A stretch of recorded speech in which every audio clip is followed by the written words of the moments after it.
Bueno, pues vamos a ver lo que ha dado de sí esa final de la Supercopa, donde el Real Madrid se ha proclamado campeón. ¡Comenzamos!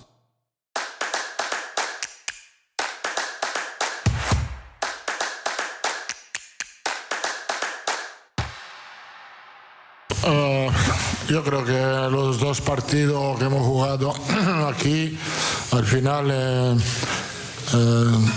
salimos como un equipo que ha merecido el título. Hemos jugado dos partidos distintos, pero bien los dos. Hoy el partido exigía un otro tipo de partido, lo hemos hecho bien para 70 minutos, controlando muy bien la posesión, buen control defensivo, después hemos bajado un poco, pero en una final todo esto puede pasar. Merecido, muy contento, muy feliz, seguimos. Hola amigos y amigas de YouTube, bienvenidos a un nuevo vídeo, bienvenidos a mi resumen, a mi análisis de lo que ha sido esa final de la Supercopa disputada entre el Real Madrid y el Athletic de Bilbao. Partido que ha servido para coronar al Real Madrid como supercampeón de España gracias a los goles de Luka Modric y de Karim Benzema, este último de penalti. Como digo, primer título oficial de la temporada que ha ganado el Real Madrid, y si bien esta Supercopa no es un título que dé prestigio internacional, es un indicativo de que las cosas se están haciendo bien, es un indicativo de que el equipo está trabajando en la buena dirección y sirve para reforzar esas buenas sensaciones, para continuar trabajando de esta forma. Bueno, y este que veis es el 11 titular que ha presentado el míster Carlo Ancelotti para disputar el partido. Como podéis ver, es un 11 de gala dadas las circunstancias. Y digo esto porque, como sabéis, Carvajal ha causado baja porque tiene COVID, entrando en su lugar Lucas, y Asensio no se ha recuperado de unas molestias físicas. Es por ello que ha entrado en su lugar Rodrigo. El que sí se ha recuperado de las molestias ha sido David Álava, y el Real Madrid por ello ha recuperado su pareja central de su pareja titular de centrales. El resto del equipo muy reconocible, como veis, con Mendy a la izquierda, Courtois en la portería, la CMK en el centro del campo y arriba Vinicius y Karim Benzema. Bueno, y con el 11 que acabáis de ver comenzó el partido, con un Athletic de Bilbao completamente parapetado atrás, encerrado en su área, esperando robar y salir rápido a la contra, aprovechando la velocidad de Iñaki Williams, pero esto no ocurrió en ningún momento, porque el Real Madrid, gracias a una gran circulación y rápida de balón, logró mantener el control del partido en todo momento. En esta ocasión, por primera vez en toda la temporada, sin embargo, en lugar de volcar el ataque por la banda izquierda de Vinicius, por donde no había espacios, lo volcó a la derecha, por la banda de Rodrigo, que si bien también es un jugador como Vinicius muy vertical, este se mueve mejor que Vini en espacios reducidos, y Rodrigo no paró de intentarlo durante toda la primera parte. Gracias a ello, en un 1 contra 1 que salió victorioso, vio a Luka Modric llegando en segunda línea, y un pase raso suyo significó el 1-0 gracias a un gran disparo de Luka Modric con el interior de su pierna derecha. El Athletic de Bilbao, a partir del gol, solo tuvo un par de ocasiones, pero nada claras, en disparos de Ollén Sancet, y es que en ningún momento consiguieron encontrar a Iker Muniain, que es el faro del equipo, y si el Athletic de Bilbao no encuentra a Iker Muniain, se queda en muy poca cosa. Muy pronto, en el minuto 49, Geray, tras un tiro mordido de Benzema, provocaba penalti por mano. Penalti que transformaría el mismo Karim Benzema y suponía el 2-0.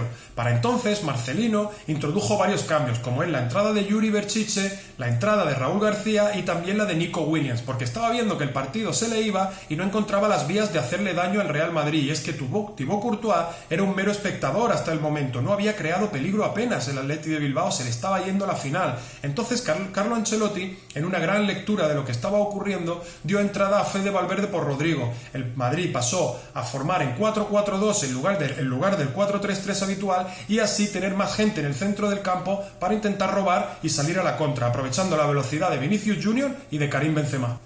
Y así llegábamos a los minutos finales, donde un remate de cabeza de Raúl García golpeaba en la mano de Militao, lo que suponía tarjeta roja para el defensa y además penalti a favor del Athletic de Bilbao. Raúl García fue el encargado de lanzarlo, no lo hizo especialmente bien.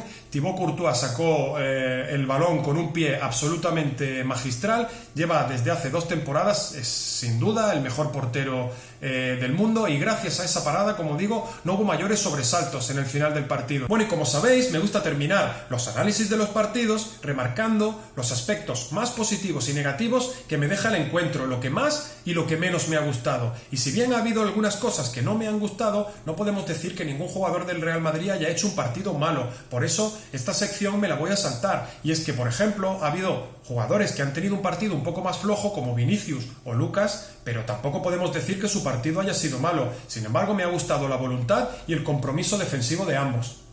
Bueno, y vamos a terminar con lo que mejor sensaciones me ha dejado, con lo que más me ha gustado del partido, que han sido Rodrigo, Benzema y Modric. Rodrigo ha tenido muy buenos minutos. Es un jugador, o al menos a mí me lo parece, que en su prime mejora todo lo que nos ofrece Marco Asensio como extremo derecho. Hoy ha estado muy vertical, ha estado generoso en la ayuda defensiva y además no ha parado de desbordar por esa banda derecha. Y en uno de sus muchas internadas ha encontrado a Luka Modric para ponerle esa asistencia en el primer gol. Como digo, me ha gustado mucho el partido de Rodrigo. También me ha gustado mucho el partido de Karim Benzema, un día más. Se ha movido muy bien por todo el frente de ataque, ha caído a bandas y eso le convierte, esa movilidad lo convierte en un delantero indetectable, lo convierte en un delantero mucho más imprevisible. Se ha asociado muy bien con todos, ha tenido alguna ocasión de peligro con un disparo suyo desde fuera del área y además ha marcado el segundo gol, el que nos ha dado la tranquilidad. Como digo, partidazo de nuevo de nuestro capitán Karim Benzema.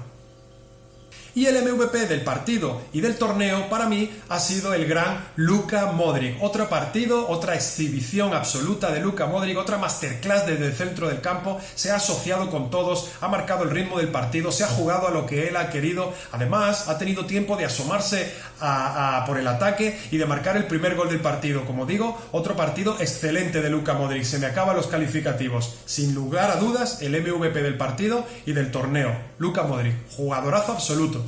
Y nada más, vamos a ir terminando por aquí mi análisis, mi resumen de lo que ha sido esa Supercopa de España que ha coronado al Real Madrid como supercampeón. Hemos ganado el primer título de la temporada, esperemos, ojalá que no sea el único, y te voy a invitar a que te suscribas, a que actives la campanita, a que dejes un like para estar informado acerca de las últimas noticias que rodean al equipo, de resultados, de rumores, de fichajes, que dejes un comentario acerca de qué te ha parecido la final, de cómo va el equipo, y por supuesto te dejo también el link donde puedes unirte al grupo de Telegram. Así que nada más, por aquí lo voy a ir dejando y nos vemos en el próximo vídeo, amigos. Chao, chao.